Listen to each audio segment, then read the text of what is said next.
Okay, thank you very much, Hannah. Thank you po. Thank you. Okay, now let's have Natalie Tomada of Philstar. Hi, Miss Natalie. Hello Hi. po. Hi, Andrea. So my question is, what's one lesson from the past year na you'd like to carry on this 2025? Mas lalo lang nag-grow yung relationship ko with God. So, gusto ko i-carry on yun ngayong 2025 na kahit ano pang mangyari, kung meron ibabato ulit, like, hindi ako mawawala sa relationship ko with Him. And ano pa ba, growing lang talaga, growth lang. Every day, ang dami ko pang natututunan sa sarili ko. Every day, natetest ako. So, I just want to have a healthier mindset every day. Yun lang yung gusto ko ipagpatuloy sa 2025. Growth lang. Yun lang. Growth and happiness. Yan. It shows. Thank you. Thank you. Thank you po. Thank you po, Miss Natalie. Okay, and now, meron tayong i-check na mga comments. Kasi live tayo ngayon, Andrea. So, may hello! mga comments tayo na babasahin. Okay. So, sabi ni Heart Kill. I love Andrea since then kasi napaka-multi-talented niya at mabait. Uy, successful! Thank you po! Napaka-mabait! Hey! Sabi ni Liza Canada. Oh, from Canada? The Gen Z queen and most beautiful face, Andrea Brillantes. Hey. Myra Lopez says, yes, Blythe is cute, pretty, and super talented. Thank you po. Ito na Thank yung you. mga kailangan mong motivation din from your fans. Sabi rin ni Menchie Don, Blythe, most important star of Gen Z. May bagong title. Ang dami ng title eh. Nahihiya na talaga ako. As Ay, in. naman marami pa. Sabi ni Jane Anna, so fresh, ang ganda mo. MJ Vlogs, ang humble talaga. Uy, humble! Sa lahat ng sinabi natin, ang humble pala. Oo. Sabi ni Stella Marie Okay, we love you, Andrea. Riza says, Andrea Brillantes, the best ka talaga. Tyson Vlog, kaya dami nagmamahal kay Blythe. And last na, Bestie Lucky. You have come a long way, Blythe. Keep fighting, Blythe. Thank you. Laban lang. Yes. Laban. Maraming salamat po sa inyong messages at comments. Thank you po. Keep that Thank you. coming. Ang sweet niyo po lahat. Thank you guys so much. Yes. Gusto ko yung ang sweet din ng Ang pagkakasabi sweet mo. din. Okay, now let's go to our next question from Nika Sabio of ABS-CBN Push. Pero ako yung magbabasa ng question Okay niya. po. Please share with us your Vienna vacation experience. Yay! Finally, someone asked me! So, bago yon may backstory kung bakit Vienna ang Okay. napili ko. Kasi parang gusto ko siya maging annual thing na meron akong solo travel every year. Although this year, hindi ko alam. Parang gusto ko lang mag-ipon this year.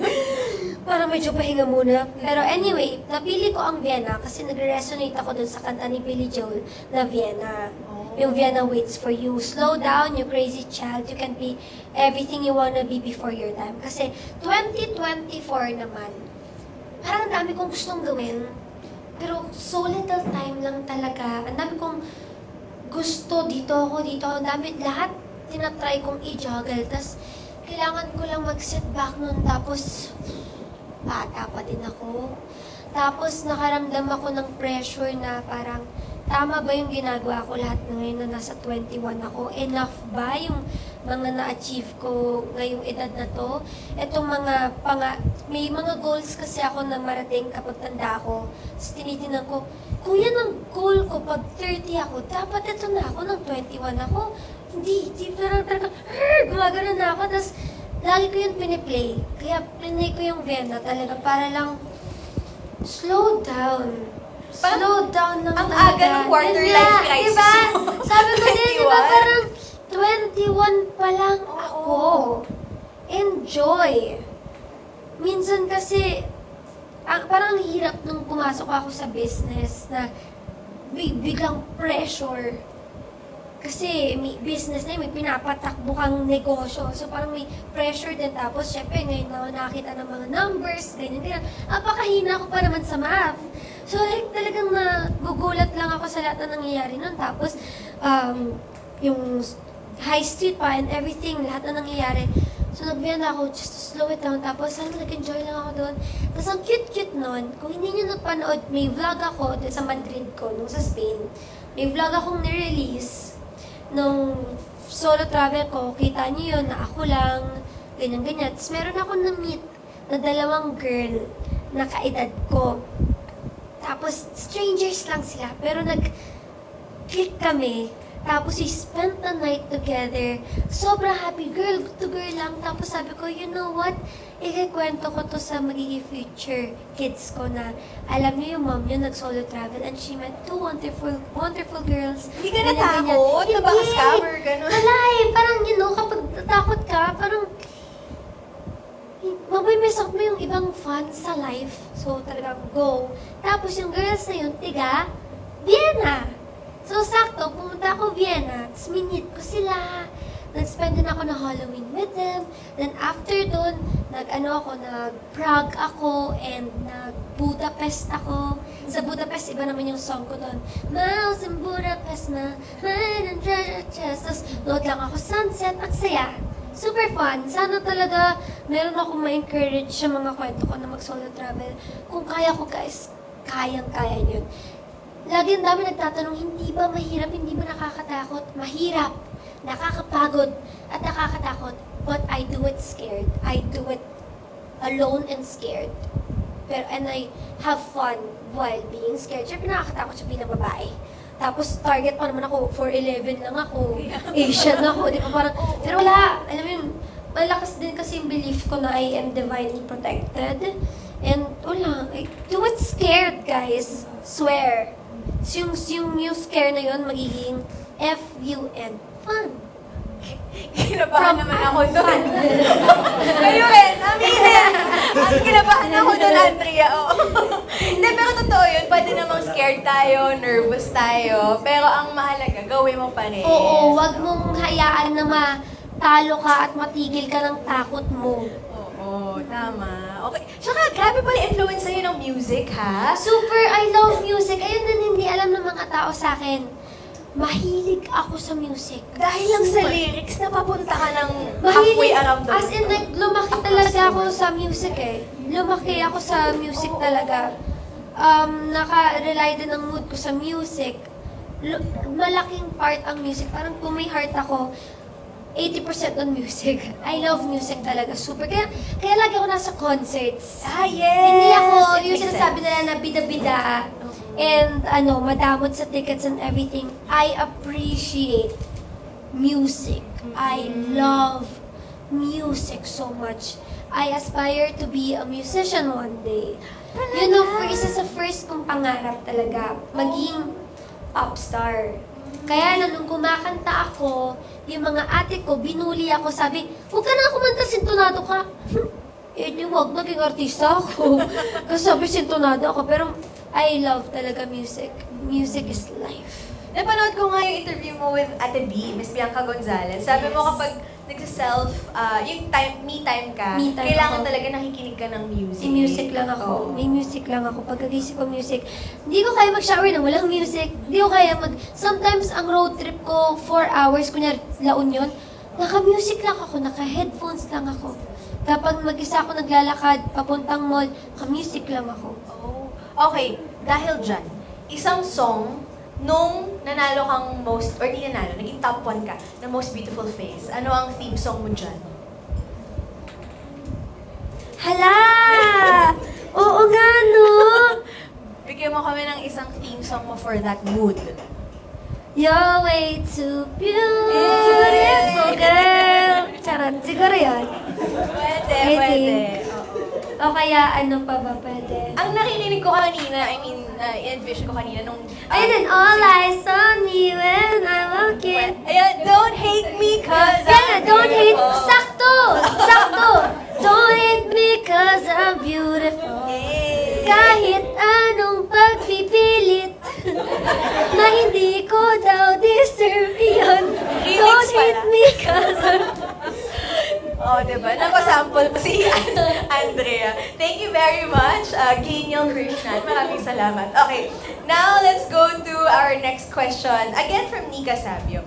reaction mo sa netizens enjoying your TikTok transformation and makeup contents. Yung ano nga ba yun? Asoka ba yun? Asoka, marami yung kang Pili ginagawa. mo Pilipinas. Oo. Yes. So, happy din ako na natanong yun. Never ko yun napag-usapan eh. So, gusto ko talaga gawin yung challenge na yun. Nung time niya, yung hype niya.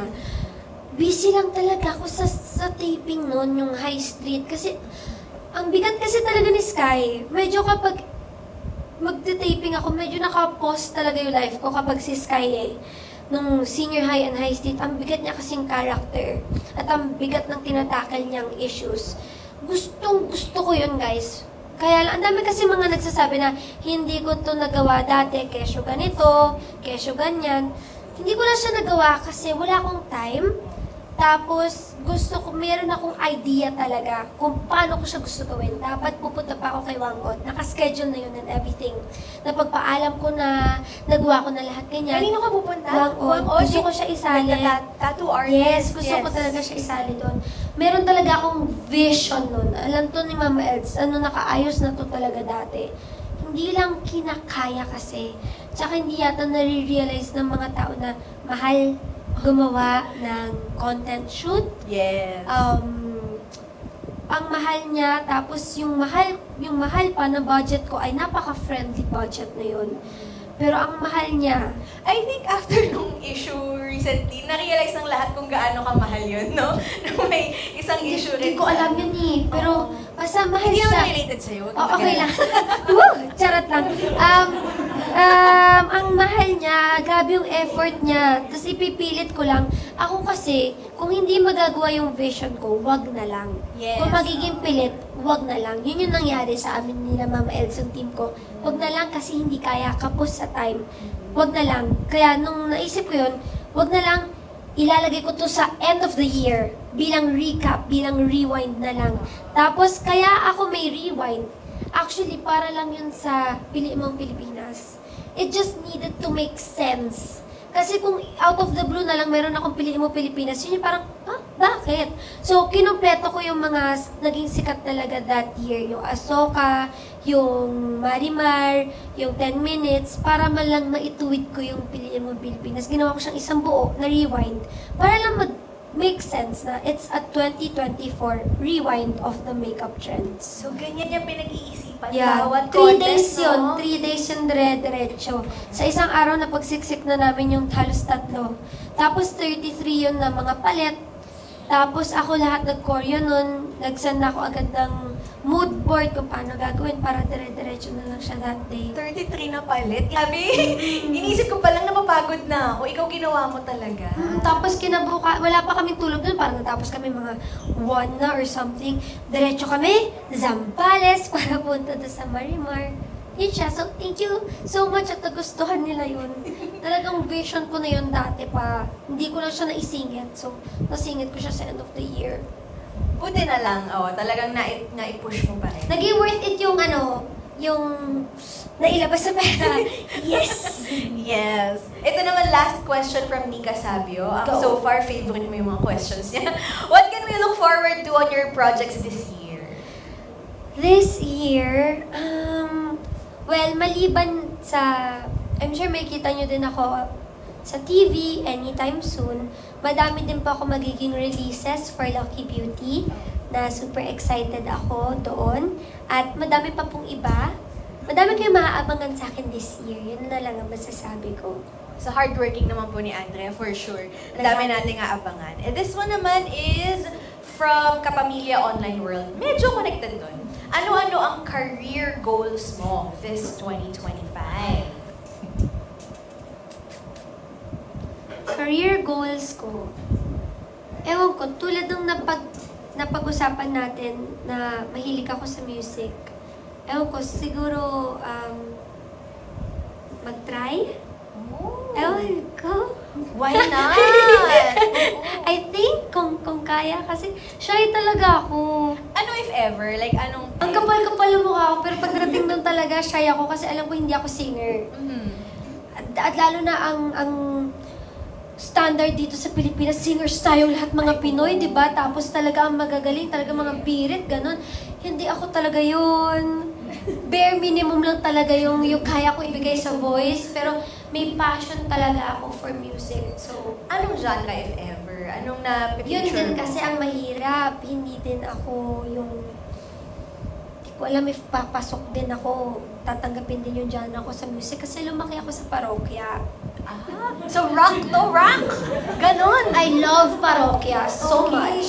Magpe-play sila sa wedding ko. Oh, Kailangan. wow. Tapos sabi ko na yun sa kanila. Sabi Sabi mo ko, na sila? pag-iipunan ko kayo. Talaga? Wedding ko tsaka birthday ko. Pag-iipunan ko kayo talaga. Wow. So, doon ako lumaki.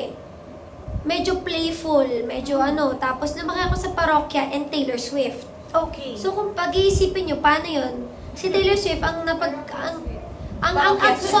songs ni Taylor Swift lagi tungkol sa relationships. Sa past relationships, sa ganyan. Si Parokya, alam niyo yung mga silver toes, yung mga gano'n. So, alam natin medyo baka maging messy, di ba? Yes. So, ewan ko, hindi pwede. Wait lang, meron akong 12 songs na nasulat. Ay, wait! So, ewan ko, kung Ay, do tingnan you natin. write songs I also? do, actually. Oh, meron ka ng mga ilan na yung nasulat. Totoo ba yung 12? More than 12. I have like 20, I think. Seryoso? Kailan mo pa sinimulan yung pagsusulat ng kanta? 20, nung naglabas si Olivia Rodrigo ng album.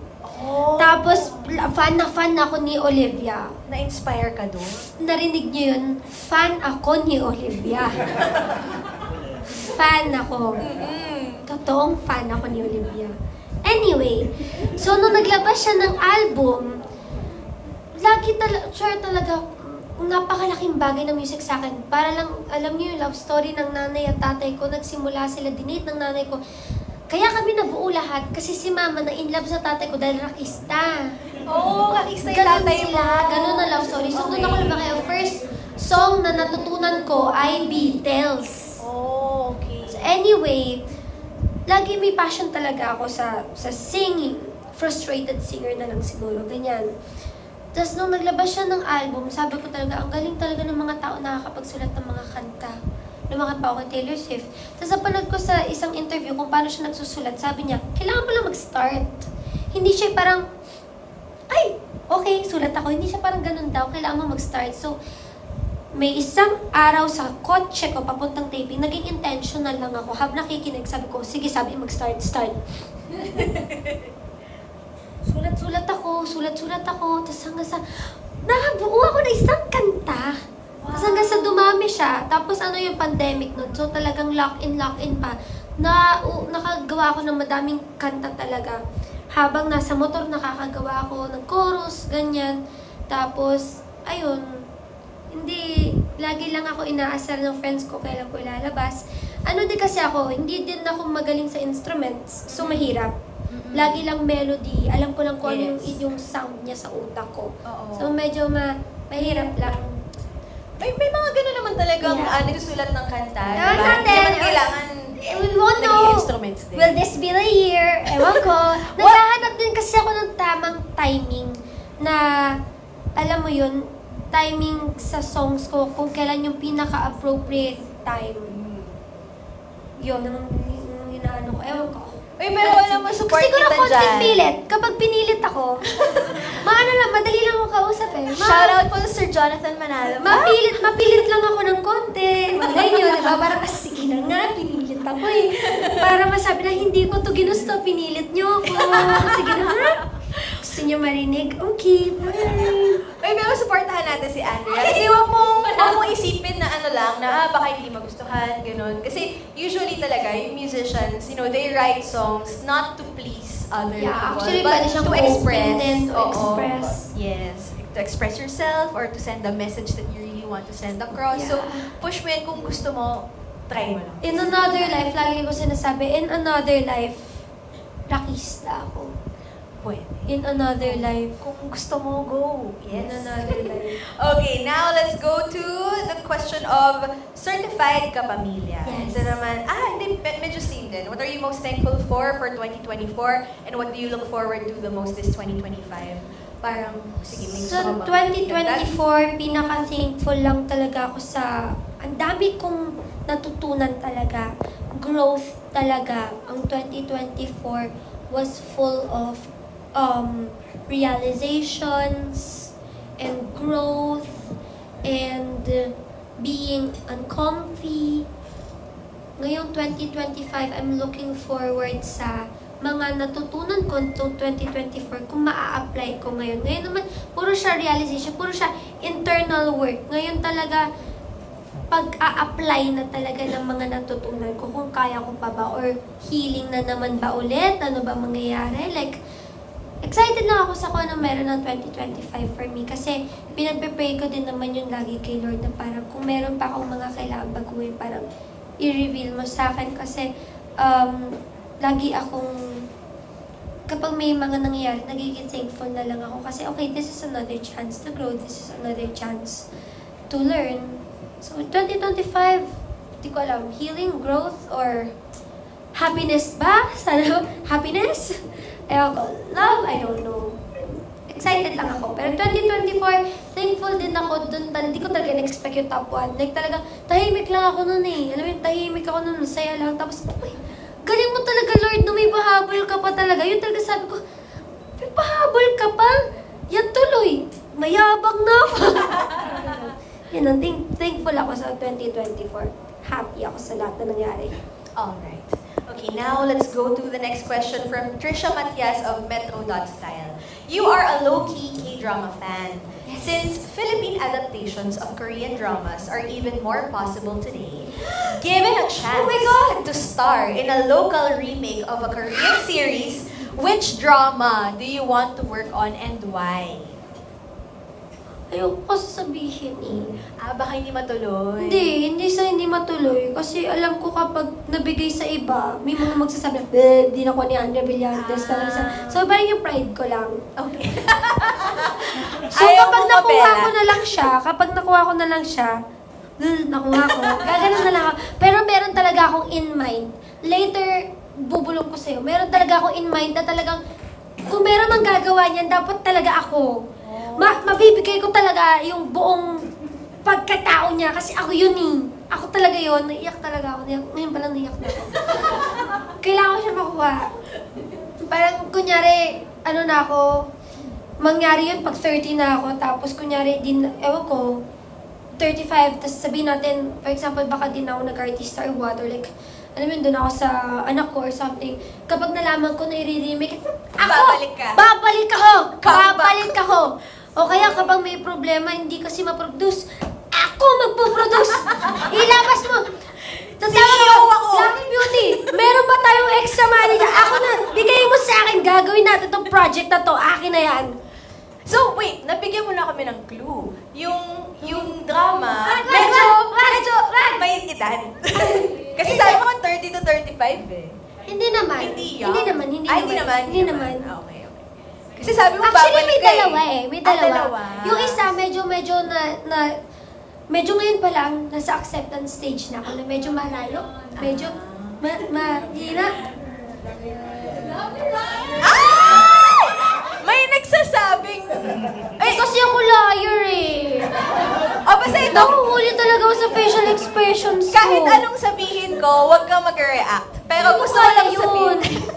ano lang, poker face. Pero ang sabi po dito ng mga media friends natin ay lovely runner. So kung mangyari man to in the future, babalikan natin tong interview. Pero poker face lang. Poker face. Okay. Walang mag-a-admit.